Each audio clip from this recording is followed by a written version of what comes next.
Howdy doody buckaroonies, it's your boy Synthosaurus Rex here, back with another episode of Harry Anthony Fantano talking about synthesizers and stuff. Today we're here to check out this fancy rectangle gizmo, the Argon8M from Modal Electronics. A lot of people have asked me to check this thing out here on the channel, and I'm very excited to dive into it because it's a really budget-friendly hardware synthesizer. It's a lot of fun, it's really easy to use, and people wanted to get my thoughts on it compared to some of the other hardware options out there, namely the Waldorf, Blofeld, and Novation Peak sitting up behind me, because this sits kind of somewhere between the two in terms of, I guess, both features and price point. So I contacted the folks at Modal Electronics. They were kind enough to hook me up with the Argon8M here. I also have a Cobalt8M on the way as of the time of filming this video, so I'll be exploring that as well. But I wanted to show this thing off, show what it's capable of, give some thoughts, pros and cons, things like that. And full disclosure, Modal sent this to me for free, as well as the Cobalt8M. The only condition being that I make a video about them, but they have no control over what goes into this video or anything like that. So joke's on them, because we're actually just gonna watch my dog eat peanut butter for an hour.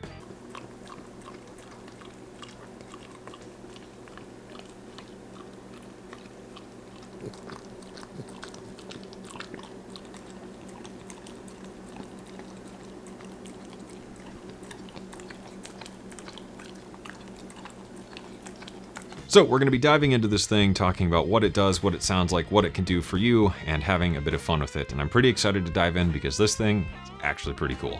All right, first up, let's get all the basics out of the way, and let's peel off that sticker.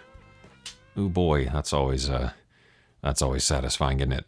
So what is this thing and what does it do? The Argon8 here is a polyphonic digital wavetable synthesizer. It's got a lot of fun tricks up its sleeve. It's got a really fast and pretty intuitive workflow. It offers MPE support. It's got built-in effects, a pretty deep sequencer actually. And the Argon8M here takes all this stuff and packs it into a much smaller format, making it a great fit for small home studio setups. It's not really big by any means. I mean, this is pretty small unit overall, and it's not some like giant unwieldy synth that's going to take up all your room. The desktop module is great. I'm sure you have a MIDI controller, so this is nice just so you don't have another synth with another keyboard around that you're not going to use. So the Argon8M, as far as I'm aware, really packs everything that the other versions offer just into the rack and desktop format. The Modal Argon8 series are hardware synthesizers, but they are fully digital. Everything from the oscillators to the filter to the effects, absolutely digital all the way through. And it's not trying to like create the sound of an analog synth or anything like that, and they don't really make a claim to have it be doing that.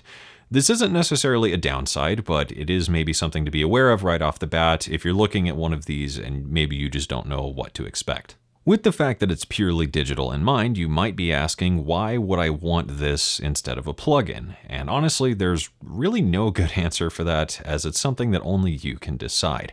I personally really love the hardware workflow, and I think there's really something to be said for having an actual physical device to work with and play with and explore. But hardware is expensive, and it is a very different experience than working purely in the box. But I think the Argon8 offers a bit of the best of both worlds, making it a good entry into the world of hardware thanks to the Modal plugin, which we'll be talking about here in a bit. However, on the other end, Modal is also sending me a Cobalt8, as I mentioned, which is a virtual analog synthesizer, so I'm looking forward to checking that out soon as well to see how it compares and stacks up against the Argon8M here. The Argon8M comes in at $649 US, and I think is a great value for a first hardware synth thanks to its flexibility, the ease of use, and the really nice integration with software control with the plugin to use it in your DAW. So it's a good leap into the world of hardware without being too weird and different from what you might be used to. So a little bit of background. I first heard about the Argon8 at KnobCon, and it wasn't quite released yet, but it was close to release. And it really got kind of overshadowed a bit, I think, by the ASM Hydrasynth.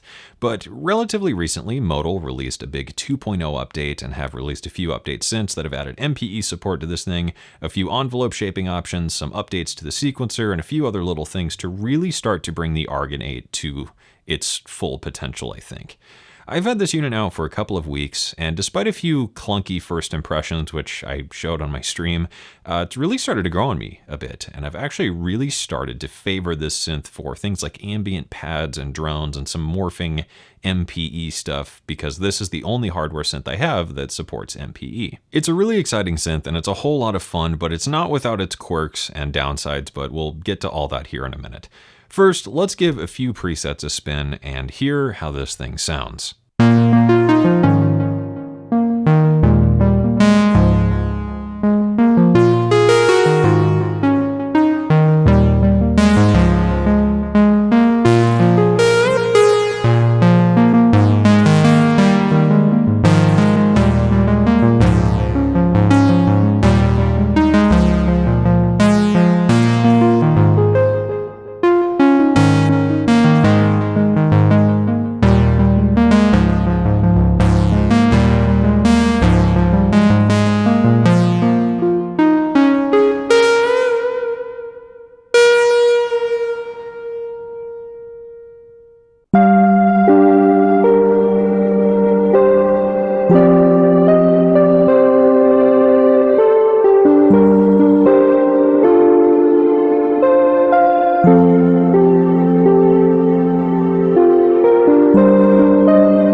As you can probably tell, the Argon8 is capable of a pretty wide range of sounds overall, but I think it starts to shine and really have its strengths with things like pads or leads or ambient drones or bells or other things, as you would expect from a wavetable synthesizer. However, it is pretty capable of some warmer analog type sounds with a little bit of careful programming.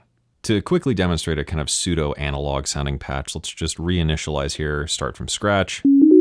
Just some sine waves. Let's start off with maybe a saw wave on oscillator 1. Let's go into oscillator 2, do like a square, and we'll tune that down an octave. So we've got kind of a sub-oscillator thing going on. We'll blend between the two.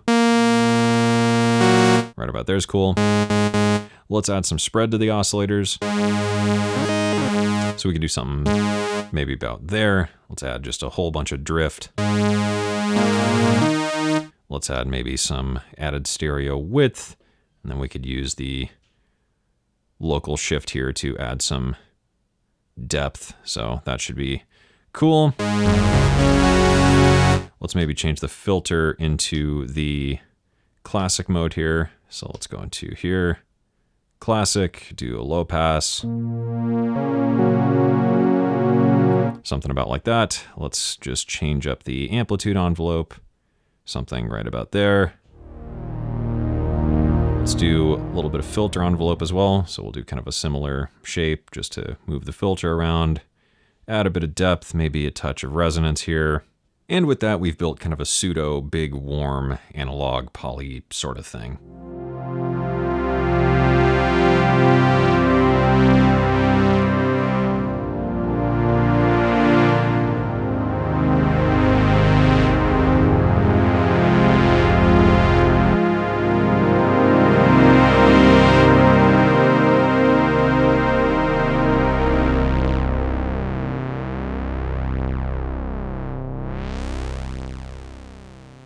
Neat.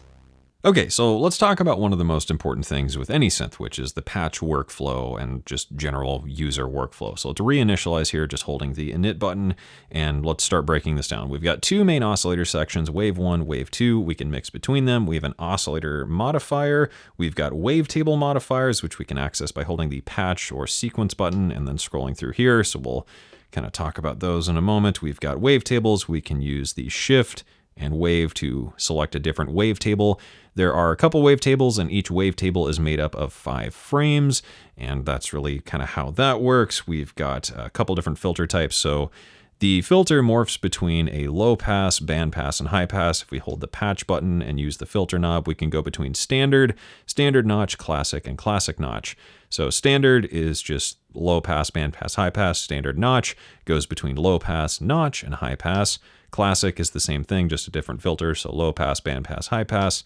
And then classic notch, same thing, low pass, notch, high pass. So that's really all there is to that. Let's maybe give a quick filter sweep here and then start building a patch on this thing. So for a filter sweep test, let's just do a nice low saw wave. Let's add a filter envelope. So we can select an envelope with these buttons. There's filter, amp, and mod. So we can actually just click these to access them, which is really nice and makes it fast to kind of get around. So filter envelope here, let's drop the sustain, long decay. Let's crank that resonance and turn the volume down for safety and give this a filter sweep.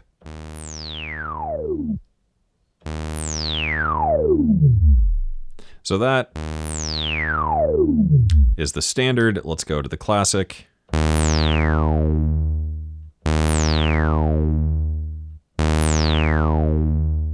Maybe one more time. Nice low, ultra low saw standard.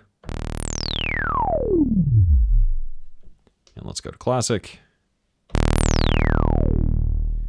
So classic is maybe a bit fatter. Standard is maybe just a bit more squelchy and resonant. I usually use the standard filter, but the classic one is nice for maybe some like pad stuff. It's just a little more gentle on the resonance, so it's not as kind of overly ridiculous. So let's get rid of that filter envelope because we don't need that anymore and start building a patch on this thing.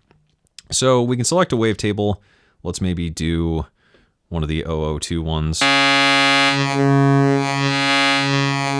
So we can scroll through that. A really fast way to do that would be with an LFO. We can actually hold the LFO button. So we got two LFOs and then twist a knob, in this case wave 1, and that's going to use LFO 1 to scroll through the wave.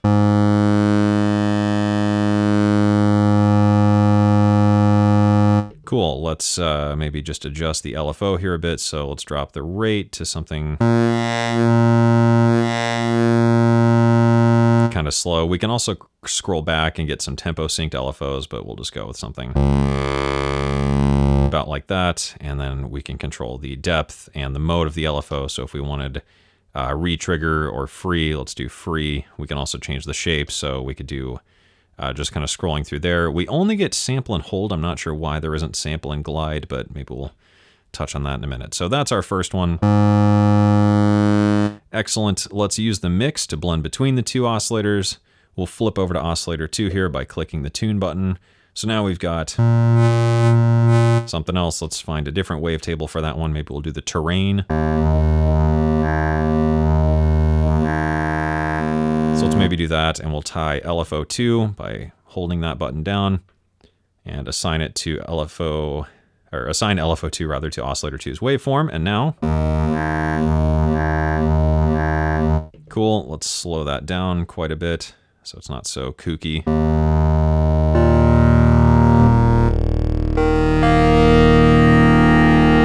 Cool, let's talk about oscillator modifiers. So we've got a couple of these, and typically it will act as wave 1 being the carrier, wave 2 being the modulator, but there are a couple where wave 1 is just modifying itself. So we've got first up phase mod, which is just FM. That can get pretty aggressive. Ring mod, amp mod, hard sync. So this is just sync on wave 1. Let's just mix just to that one. We've got wind sync, which is like a softened sync. Just a little more gentle sounding. Shaper, inverter, sync RM, and that's it. So let's maybe do just a touch of phase mod. Let's maybe detune these a bit too. Let's bring oscillator 2 up a fifth. Cool. Let's go to our amp envelope and open that up a bit. Drop down the sustain, relatively long decay, sort of release. All right, what do we got?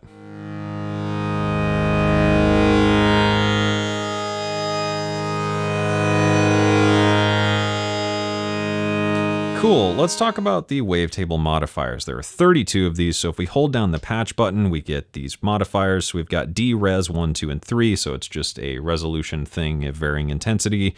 Crush 1 and 2, Resample 1, 2, and 3, Simplify, which kind of reduces the wave. Let's maybe flip to Oscillator 1 and just solo that one out. So let's go into like the Crush, for example. So you can hear it adds just kind of a bit crush effect. We could do Resample. Dulls it off, Simplify, which maybe adds kind of a filter, Rectify. And we can't adjust the depth of this, which is kind of a sort of annoying thing. I wish I could control this. Instead of being stuck with something just like, you know, resample 1, 2, and 3, I wish it was just resample and I could control the intensity with something like Aftertouch or another LFO or something. So that's kind of an annoying quirk of these wave modifiers. I would really like to be able to control the depth and intensity of these or modulate it rather than being forced to just stick with what it is. Other than that, we've got some wave folders, wave shapers. We've got cubic, scrunch, and sine read, which is phase shifting, I believe is what PS stands for. Rubber, wind amp, reso sync, half rectifier inverted, just a whole bunch of stuff here. So there's kind of a extra wavetable set here, if you will. By using these, you kind of create a new wavetable. It's sort of like the warp modes in Serum. This is also oscillator independent, so you'll notice we're on oscillator 1 right now. We can actually flip to oscillator 2 and have a completely different wave modifier. So let's maybe just do like the triangle fold on that one and blend it in.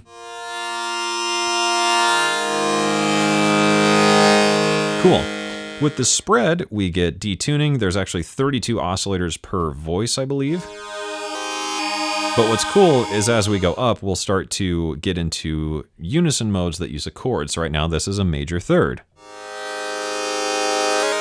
Fifth, octave, octave fifth, fifth down, octave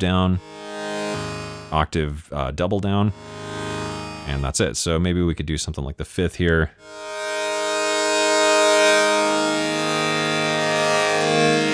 Just create kind of that classic wavetable pad that we all know and love. Let's drop this filter down and add a bit of filter envelope. Maybe something about like so. Increase the depth of that a bit.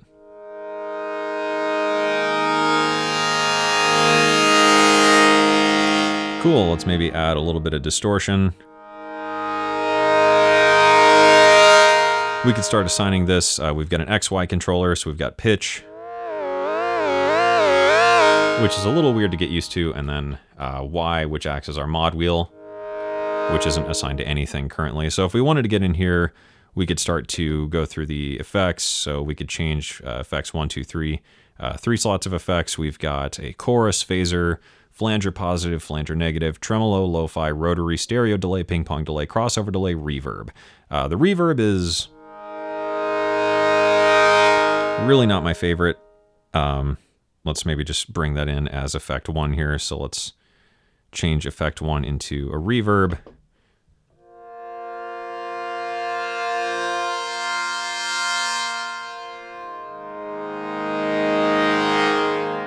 Passable, but maybe not the best. Works well in a pinch though, and we can control a couple extra parameters like the damping, pre-delay, and modulation amounts. Let's increase the volume a bit.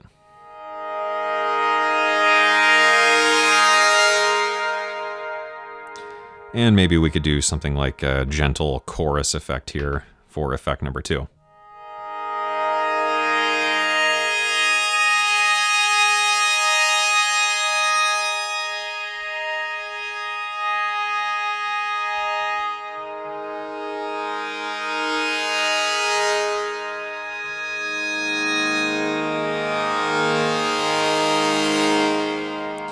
Cool. In terms of assigning stuff in the mod matrix, it's not that hard. We could go in here and adjust a couple things, but let's do our mod slots. We've got mod 1, which is LFO1, LFO2. We could assign a new mod slot here. So let's do something with that so we could change our source. We can do LFOs, all sorts of stuff. You can see more about this in the manual. So let's maybe assign velocity to something. Let's assign that to the filter cutoff and then adjust the depth to maybe about 16. That way we'll get just a bit more variance. Let's add some width to the patch.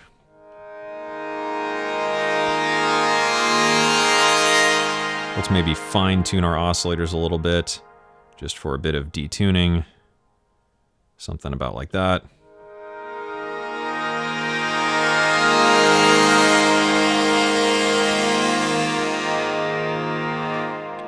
And we can quickly assign the mod slots here for X plus, X minus, Y plus, and Y minus. So we can use this local shift button or hold shift over here and go into this. So we can start assigning different parameters. So joystick X, what does it pop up with? Minus, assign mode latched. So that's a quick way to assign the mod and pitch to other things if you want. This is also how you assign stuff to MPE. So that is one thing to keep in mind. So we could go back into our mod slots here and we could assign the joystick X plus, X minus, Y plus, Y minus. So that's the same as accessing these controls here. And this is also our MPE control stuff. So that's a little weird because the MPE and the joystick are one and the same. It wasn't super clear to me originally when I was exploring this thing, but pretty straightforward once you understand it. Overall, the workflow really isn't too bad. Once you understand the shift functions and how to access everything, it's pretty clear and pretty easy to work with and pretty quick to make some nice patch stuff without a whole lot of effort.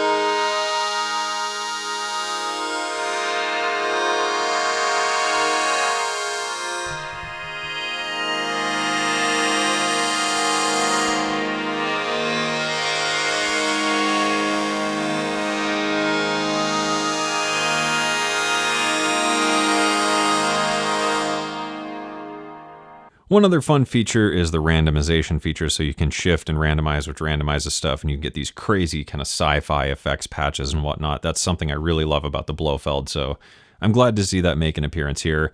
Other than that, there's not much to talk about in terms of workflow. Once you understand the actual units, very straightforward and pretty fast to get patches out of. And that's one thing I really appreciate about this is the immediacy to it, whereas the Blofeld or the Peak, there's a fair amount of menu diving at times, but this makes it pretty straightforward other than the mod matrix, as you would probably expect. Definitely compared to the Blofeld, this thing is a lot faster to make patches on, and especially a lot faster to make patches that sound pretty good on. The Blofeld does take a fair amount of work at times. One other thing I guess worth noting is we have the mod envelope here, so that's, again, we can just press and hold to assign that. Let's assign that maybe to the filter morph or something, and we'll just do a big swooping movement to the whole thing. And let's morph this back, so we'll get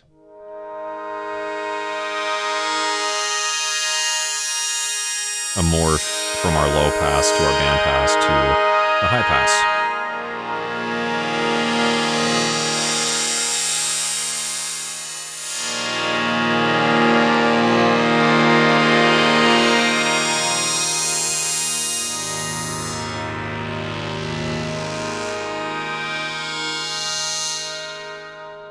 One really great thing about this synth, especially if you're new to hardware, or perhaps you're like me and you're a bit lazy and don't want to get out of your chair and go reach over for this stuff when you're working, is the Modal app and the Modal plugin. So this runs as a plugin in your DAW and allows you to control the synth when it's plugged in with USB, and it's really an amazing feature that I wish more synthesizers had. This makes it really easy to integrate into your workflow and jam with or experiment with ideas just kind of on the fly, especially if you've never worked with hardware before. It can be hard to remember, as weird as that sounds, you know, when you first get into hardware to get up and tweak stuff, you kind of just assume everything's in the box as it is with plugins. So that's a really, really nice feature that makes it easy to start tweaking your patches on the fly. And because this can be rack mounted, you could just essentially use this hardware unit as a plugin all the time, which is actually kind of cool. One of the other great things about the plugin is it also supports automation. So just like any other plugin, really, you could use the synthesizer, automate it, and do all that kind of stuff. And I think that's a pretty cool idea that makes this synth in particular very, very accessible for those who want hardware, but maybe don't like the hardware workflow or just have a hard time getting used to it. So I think that's a really, really good balance between hardware and software. So with the Argon8, there's actually a really cool sequencer inside, and it's up to 512 steps, but one of the really cool features about this is the automation sequencer, or animation, I believe as it's called in the manual, where we can record essentially a bunch of parameter movements and have that play as our sequence, but we can play anything else we want underneath, and that's a really unique idea that I don't know that I've really seen elsewhere. So honestly, the sequencer in this thing is pretty deep, and I'm not really going to cover it in excruciating detail here, and I think it would probably more be worthy of its own kind of standalone video. But just to demonstrate it, let's go into the sequencer mode here and just play a sequence and kind of see how that goes.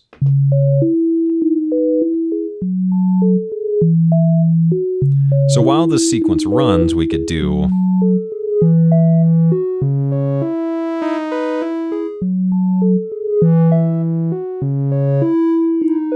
anything we want. It's just going to play the notes, and we can start messing with this patch. So let's maybe do something with the LFO.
Cool, let's maybe try a different sequence here.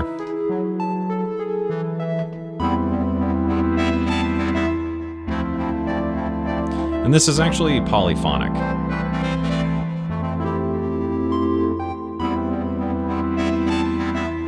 So we can really record like an entire song,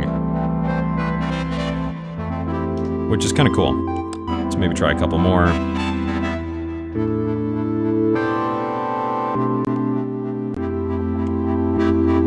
And you'll notice my patch is actually loading through this as well. So I could change patches but keep this sequence running.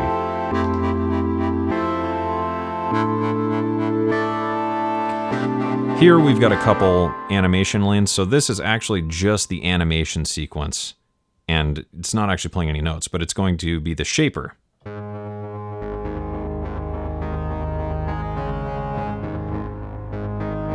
So let's load that in.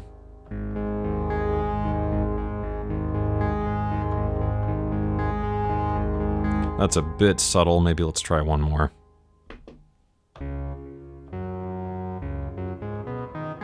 So here it's stepping based on a note.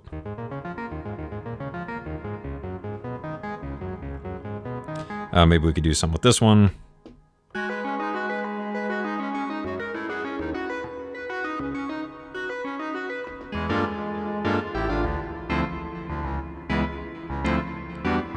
And let's maybe play one more.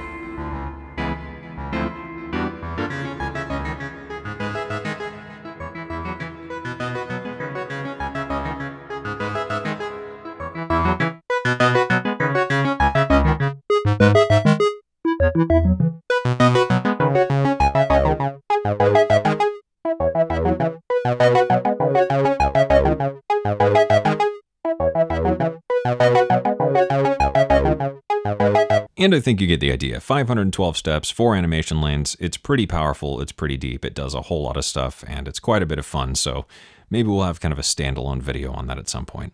So that is a look at the Argon8M from Modal Electronics. Before we get into, I guess, the closing pros and cons, let's first answer the two big questions I've been asked about this thing. How does it compare to the Blofeld, and how does it compare to the Peak? Because the Argon8M sits right between these two in terms of the price point and I guess the feature set to some degree, they're both pretty valid questions. Overall, I think the Argon8 reminds me more of the Blofeld than the Peak. The Blofeld is purely digital and offers that classic wavetable synth sound, and the Argon8 is very much in the same ballpark, I think.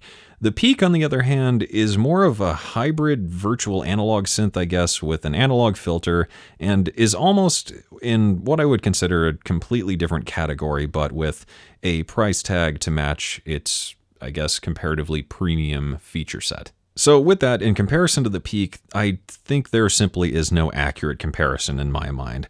One isn't necessarily better than the other, and the two are just kind of completely different instruments. I don't think I would compare the Argon8 to the Peak in any real way. The Peak does some wavetable stuff, but it's really not in the same way that the Argon8 approaches it. The Argon8 is kind of like a wave shaping synthesizer that has a focus on wavetables, and the Peak is kind of like a virtual analog synth that also does wavetables, so I just don't really consider them comparable.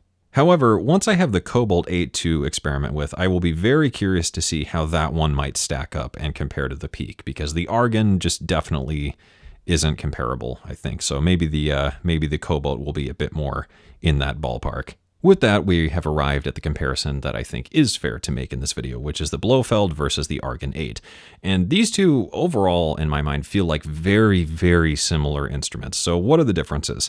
The Blofeld is multi-timbral, or it can play more than one patch at a time. The Argon8 is not. I think the Argon8 would be really cool if it did that, but that's one of the big differences between these two. The Blofeld does pretty cool multi-timbral stuff, but it does get kind of limited, especially in terms of the polyphony and voice count, so sort of a pro, but it does have its kind of quirks and restrictions.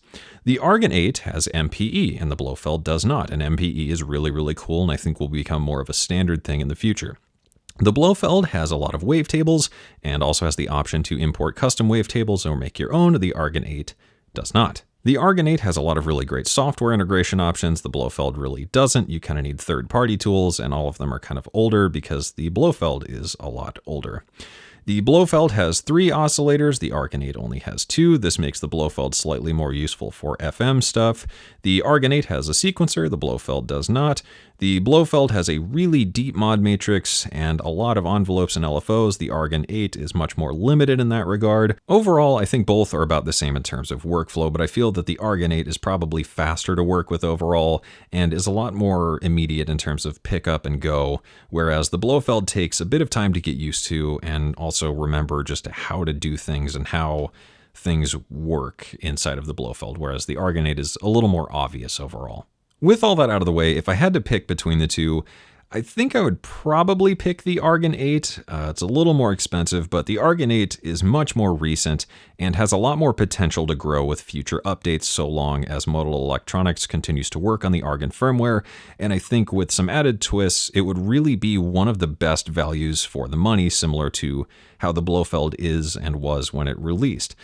The Blofeld is a great synthesizer, but it's a bit clunky and it's certainly kind of starting to show its age. It's got some bugs and it's really not likely to get any significant updates in the future, whereas the Argon8M has a lot of potential to grow, hopefully at least. I think I really just only bought the Blofeld just kind of out of pure nostalgia factor. You can get a Blofeld for about half the price of the Argon8 depending on where you shop, but it does take some getting used to and has a bit of a distinct sound to it. Some love it, some hate it. So between the two, and especially with the Blofeld, your mileage and your thoughts may vary. To wrap things up, let's talk pros and cons. The Argon8 is a really fast and pretty intuitive synth to work with. It's not that expensive in the grand scheme of things, especially considering the number of features you get. It acts as, I think, a really great introduction to hardware. It has a nice feature set to keep you busy and exploring a lot of new ideas, whereas maybe a cheaper actual analog synth would be a bit more restrictive and limiting. This does get pretty deep and allow you a lot of different ways to use it. The Modal plugin is really awesome to work with and really well done, and it's a great way to work with hardware in a traditional way, or by using this synth just kind of as a glorified plugin. The Argon8M here is also rack mountable, so if you use the plugin, you could just kind of hook this up as a rack synth and never actually have to touch it, which I guess is kind of a cool thing. Overall, it's got a pretty full and lush sound for pads, modern leads, bells, or other kind of traditional wavetable stuff. If I was going for deep, warm, analog style basses, this is probably not the first thing I would reach for, but that's really not a fault of the synth's sound. It just sounds like what I would expect a wavetable synth to sound like. If I want big, deep analog basses, I'll grab a big analog synth or something with a nicer analog filter. The Argon8 has a really fully featured sequencer, especially with the animation sequencing options, which are super fun to mess with and not something I've really seen done in other synths. Maybe that's there elsewhere, but I certainly don't really know of any other synths that do it, and it's a really fun thing to experiment with. It's pretty small overall, the Argon8M here at least. It fits really well even in compact setups or smaller spaces like my room, and it just looks pretty cool doing it. Overall, dollar for dollar, I think it's a pretty good value all around. Its main competition, if I had to pick, is probably the Blofeld or something like the Korg Wavestate, I guess, but the Wavestate is kind of just a totally different synth with a totally different sound. So, in terms of cons, I think the effects here really leave a lot to be desired. The reverb in particular is very blah. I would kind of expect a much more big, lush, ridiculous reverb to pair with a wavetable synth, considering I'm probably going to be using this for pads and ambient stuff and other things like that. The effects aren't really bad, but I really wouldn't use them unless I was maybe doing something kind of like a live performance set, or for whatever reason I couldn't use any external effects. But in the grand scheme of things, this isn't a huge deal because I don't buy a synth for the effects. I buy a synth for the synth. There are no custom wavetables. The wavetable set on the Argon8 is a little bit samey to me. There's some variety, but it does kind of run together. But once you consider like the oscillator modifiers and the other wave shaping options, you do kind of get some extra things. But as mentioned, I do feel that some of those are a bit limited because the oscillator shapers in particular, you can't really control them or use them to create movement in the wavetable. You're just restricted to a preset kind of modifier, and that's really all you get. I think that the ability to load custom waveforms or create some using the Modal app or otherwise, like I can do with the Blofeld or Novation Peak, to broaden the overall range of sounds I could get out of the Argon8 would be awesome. And in my opinion, this is one of the most badly needed updates for this thing. The mod matrix to me feels pretty crippled. I come to this from the point of view of like a sound designer person, so I like to kind of really mess with a lot of stuff, and a 8-slot mod matrix is a bit limiting, and that does run out really fast a lot of the time, so I'd love to see more mod slots made available if that's something that the hardware and internal computer guts could handle. I think as well it would really benefit from some more LFOs and mod envelopes. I would love to see maybe 2 more LFOs, sample and glide waveform because that's not currently in there, or just some kind of slewing option, and maybe 2 or more mod envelopes added as well, just to add some depth and movement. There's a pretty fast lack of modulation on this thing, and the 2 LFOs get used up really, really quickly. That's like the first thing I reach for in my patches, then I've got a mod envelope, and that's all I can really do. So I would love to have some extra envelopes and LFOs to dive into. I believe that was later added to the Novation Peak, so I would love to see Modal add a couple more modulation things inside of here. I think overall just the extra modulation in general would probably be my second priority on what I want to see in the next update for the Argon8. One thing that I think can't really be improved with firmware, I guess, is that I find myself really missing a third oscillator because we've only got the 2 oscillator sections here. I would love to have had 1 more wavetable oscillator to work with for some more FM possibilities or just some added movement and dimension to patches. I'm not sure if that's something that could be added with a firmware update where, maybe we get a second set of wave selectors here and we've got 4 in total or something.